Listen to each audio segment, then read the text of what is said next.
May dinala sa shop mga idol. Starter motor ang may-ari. Iyan oh. Shout out kay sir. Bagong bili yung armature dahil yung kanyang luma ay totally damaged na. Ang issue nga pala ng starter motor ay hard starting. So na-overhaul na yan. With greasing, lahat nahugasan na ng gasolina. Bumili din tayo ng bagong solenoid switch at saka carbon brush.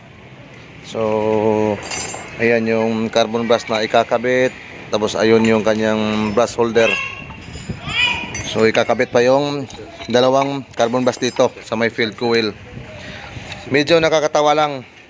Pumili kami ng bagong armature dahil yun nga, yung kanyang luma ay hindi na pwedeng mahinang dahil yung kanyang commutator ay sobra ng dikit or manipis na masyado. So bagong bili, hinihinang pa rin natin para iwas tayo sa hard starting. Iyan oh, shout out sa mga warrior natin. Sanay na maghinang ng mga ganitong armature. Medyo nakakatawa sa mga baguhan. Bakit bagong bili na armature hininang pa rin natin? Pero sa mga veterano ay alam na yan. Iyan oh.